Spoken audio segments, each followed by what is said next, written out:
在那之前看过很多素描。其实我学画开始在小学的时候，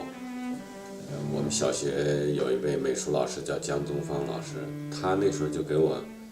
应该那是文革中，就给我看过徐悲鸿素描集，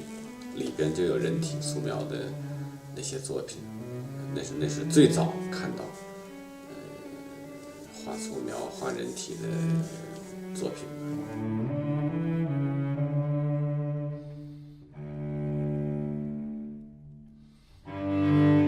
当然比较难，比如说，如果要是这个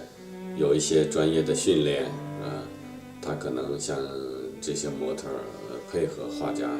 他可能就更紧密一些。但是呢，在这个过程磨合呢，我觉得也有很有意思的工作，包括让他讲解这种，比如说我比较喜欢那种动态比较大、变化比较多的，因为通过动态扭动变化，他人的那种形体的特点包括动势的特点，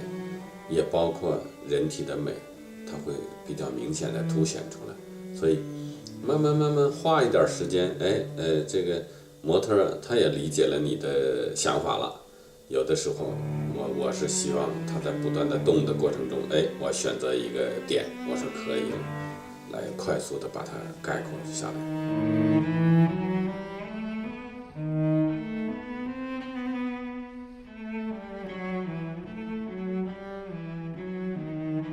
就是说每个时期都有一些自己喜欢的美术家，他们的作品，比如说这个学素描那时候早期的，看德加的作品喜欢包括这个俄罗斯的一些苏里科夫啦，什么列宾呐，什么谢洛夫这些画家的作品喜欢。我后来就偏重于喜欢那种比较快的、简洁的，而且这个很有那个表现性的这类的素描，所以我后来喜欢的非常明显的，我觉得罗丹的东西，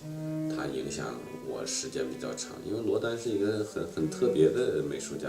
一方面他自己的雕塑是吧，这个影响非常大，但是他的雕塑和他的这个人体的素描正好是两个方向。人体素描把人的那种生命活力，人的那种激情的一面展露无遗，而且非常率性。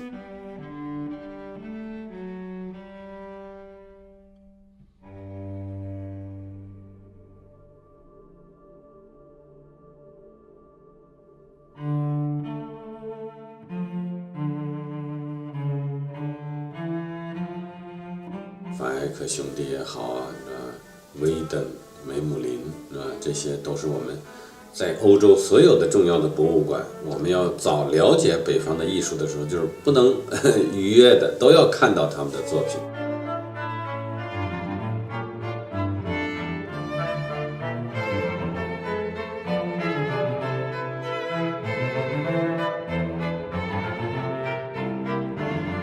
西班牙重要的美术家的作品都在西班牙，维拉斯盖特这个苏巴兰穆里奥里贝拉这个包括格雷科这些人的东西都在西班牙。这些东西对一个中国人，一个中国的这个青年学子即便是走马观花，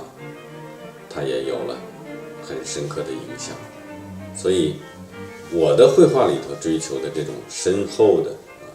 充满活力的，就一直贯穿在我所有的这种艺术创作的这个过程之中，我觉得深受其影响。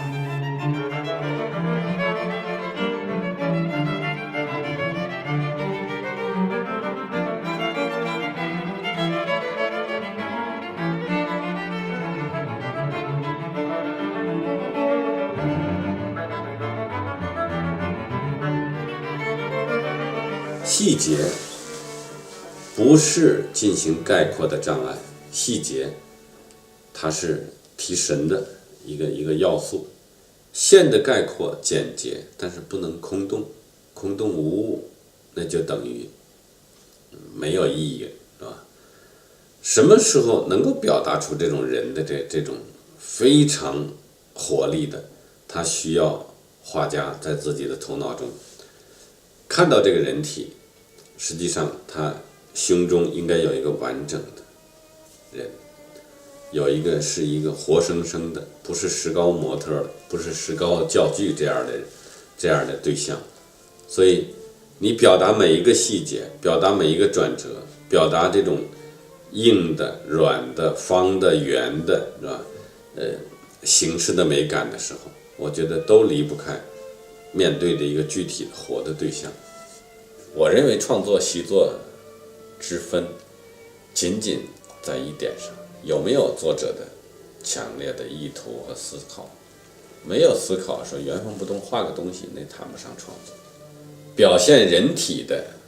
我觉得那种生命的活力，那种娇柔造作的东西越来越少，生命的活力越来越多。那种表面的小技巧啦，什么什么这个小色调，我就把它剪掉，要求一种大方，但是剪还要保持丰富。我觉得这就是给自己首先要把这个课题完成好。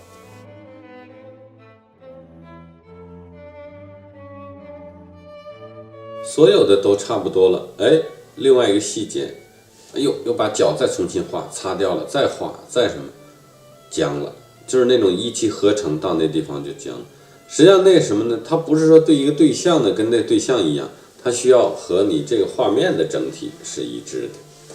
所以这有的时候像人说话一样，哎，突然卡了一下，卡完了再说的时候，反而刻意了。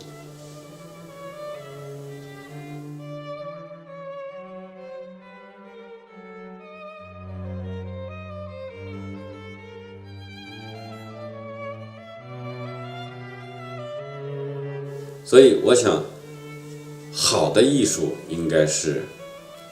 有激情的，而且这种激情不是外露的，是和自己的生命、和自己的生活、和自己所有一切是紧密联系在一起的。所以我觉得，必须是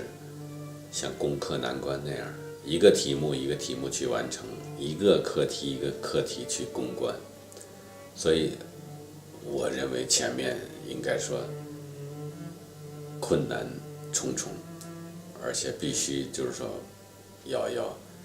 永葆这种向前冲击的这个状态，才能完成这些作品。